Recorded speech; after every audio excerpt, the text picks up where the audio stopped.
Champions League ka shpërthyer në emocione këtë javë dhe në fakt edhe mbrëmja e kaluar ishte goxha tronditse. Arsenal ka shkatruar Real Madridin 3-0 në Emiratës me 2 goditje dënimi nga Declan Rice dhe një finalizim nga Mikel Merino. Ndërkohë Interi ka mposhtur Bayern Munich 2-1 me një gol vendimtar nga Fratesi në fund të ndeshjes. Edhe sonte do jetë një mbrëmje ku zemrat do jenë në dorë, pasi kemi PSG dhe Aston Villa dhe Barcelona Borussia Dortmund. Por të bërë ndonjë parashikim të mundshëm, analizuar ndeshjet e mbrëmjes së kaluar, por edhe atë çfarë pritet të ndodhë me Ligën e Kampionëve.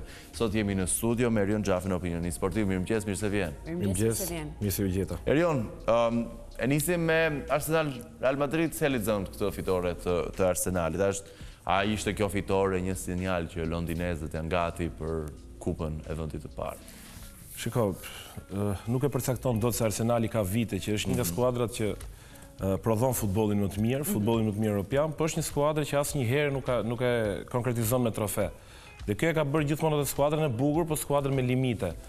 Unë mendoj që e ka potencialin, por gjithmonë duke pasur parasysh dhe problemet që ka Reali, sepse Reali ka një vit që luan me lojtarë të adaptuar në rolet ndryshme, nuk është se skuadra që është në formën e saj më të mirë, me mesfushorët si Valverde që luan nga mesfushorë qendre, luan mbrojtës si djathtë, apo të gjithë mbrojtjen që e ka të sajuar praktikisht sepse i ka të gjithë vrarë dhe nuk është pak.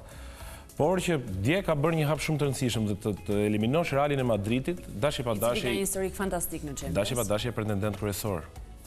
Po e heq skuadrën që është më titulluar, skuadra që gjithmonë kotohet më shumë që do ta fitojë këtë Champions. Kështu që ka bërë një hap cilësor, duke pritur gjithmonë dhe ndeshjen e kthimit, se me Realin e Madridit nuk ka asnjëherë siguri, sidomos kur luan në Madrid.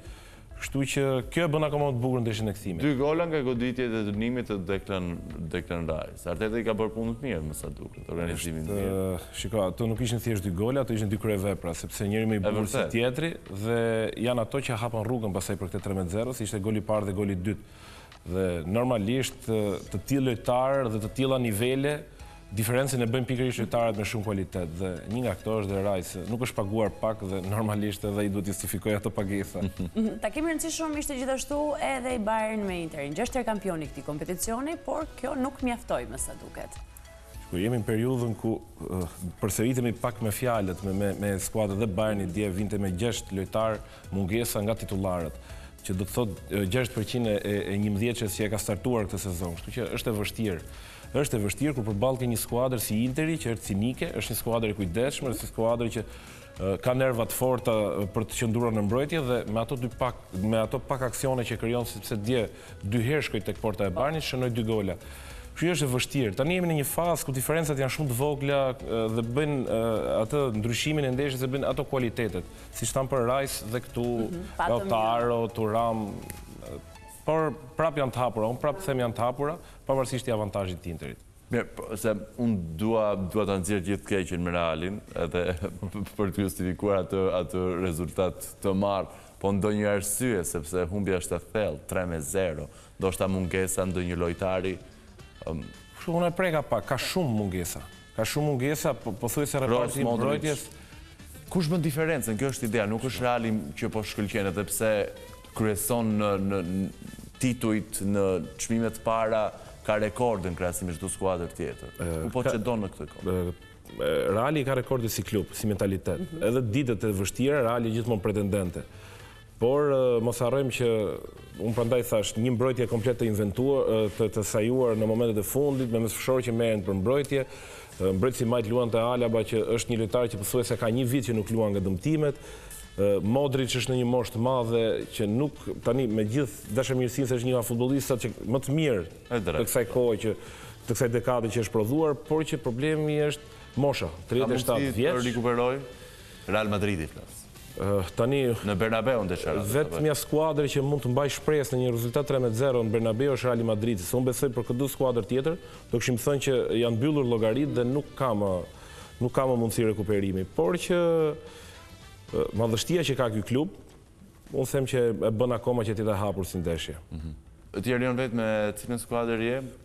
E kemi një skuadër që e ka parë si unë dje ndeshin nga televizori me Milanin. Pas e shkruar në shtëpi me Milan. Okej, mirë. Një koment për formulën e re të këtë vitit të Champions ka patur shumë diskutim në fakt, për përballjet që krijon, për parafinalet e mundshme, por gjithashtu dhe efektin që ka në skuadra e lojtarë.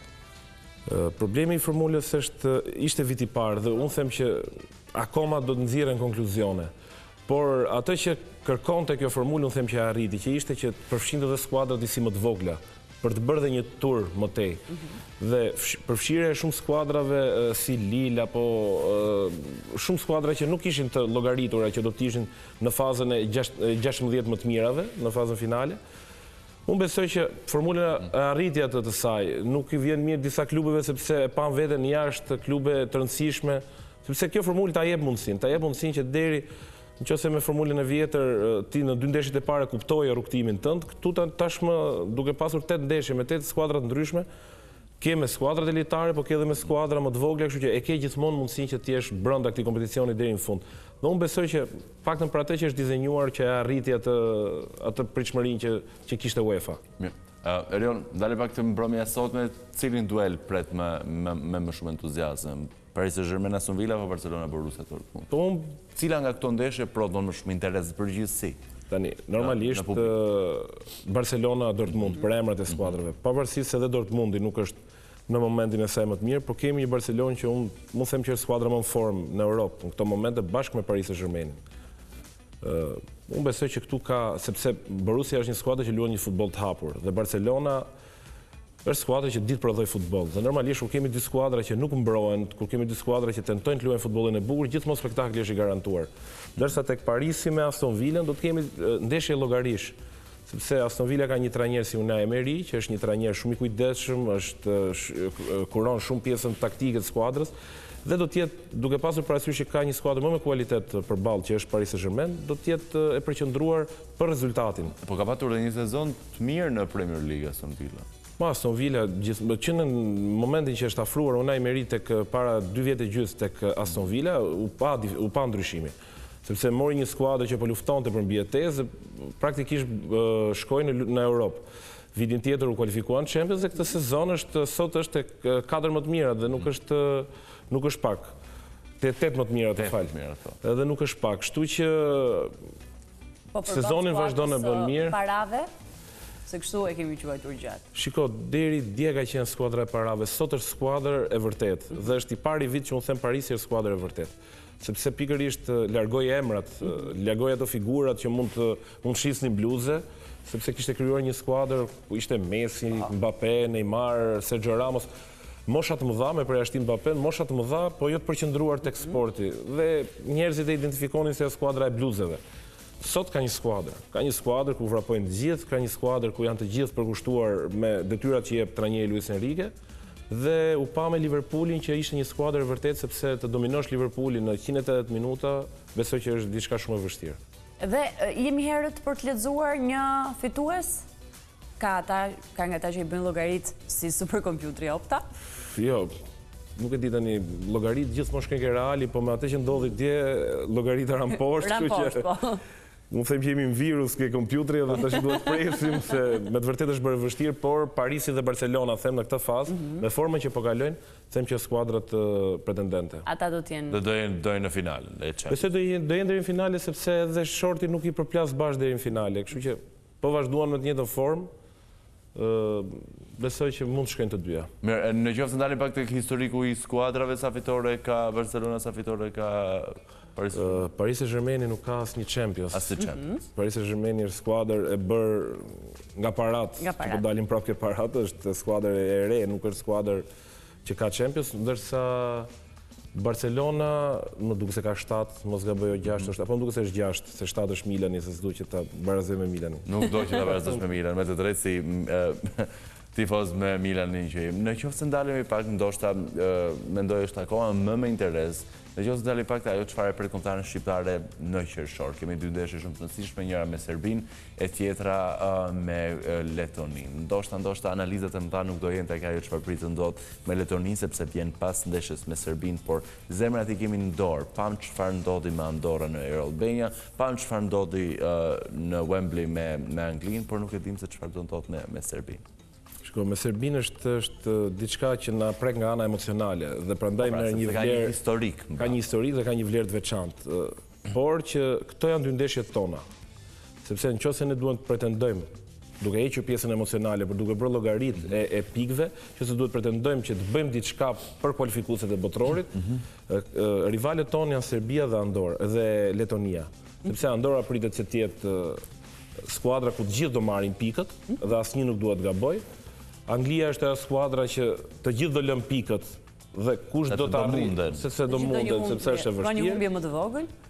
Kështu që diferencën do e bëjnë ndeshje direkte me Serbinë dhe me Letoninë. Unë besoj që forcat i kemi për të matur me të dyja skuadrat, por me Serbinë nuk bëhet vetëm llogari fushe, do bëhet llogari emocionale, do bëhet llogari që e kërkon, është një kom që këtë ndeshje e shikon ndryshe dhe dashje pa dashje, lojtarët, skuadra, stafi, mbase pak më pak se nuk janë shqiptar, po do përfshihen kjo vorbulla. Kështu që me Serbinë është e vështirë të bësh llogari. Por që nga këto dy ndeshje do kaloj dhe gjithë ai rrugtimi jon që do të jetë drejt botror. Do ishte fatale për Shqipërinë nëse do humbisnim me Serbinë, edhe në aspektin e tifozërisë, jo. Tani, në aspektin emocional, them që po. Fatale. Nuk mund të fatale, por do të kishte zhgënjim. Do të kishte zhgënjim sepse njerëzit edhe se dim sa e vështirë është të shkosh në botror, se shkon vetëm një skuadër dhe ne kemi në grup Anglinë dhe dyta bën një play-out që nuk është kaq i thjeshtë për shkuar në botror.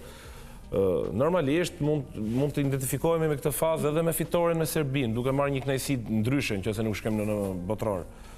Por që në fund ditës duhet ta trajtojmë si futboll, sepse atë lëmë një anë emocione që na shoqërojnë. Sepse është futboll. Ne dim që dëshira është maksimale edhe ke lojtarët, por që nuk është çdo gjë vetëm. Kjo s'duhet bëhet penguese. Patjetër, se ndonjëherë kthehet në ngarkesë të egzageruar emocionale dhe praktikisht edhe të shprehjet në fushë bëhet më e vështirë. Të falenderoj shumë për këtë bisedë. Faleminderit juve. Edhe pse bëjmë një kapërcim nga Liga e Kampionëve te kombëtarja, po zemra dihet re kudo ku është flamurit Shqipe edhe në fushën e Blerët. Shkëputemi për një aftësirë informative për 120 sekonda që rikthehemi në studio sepse do flasim për një temë jo të zakonshme, por që rre pranë zemrave të shqiptarëve.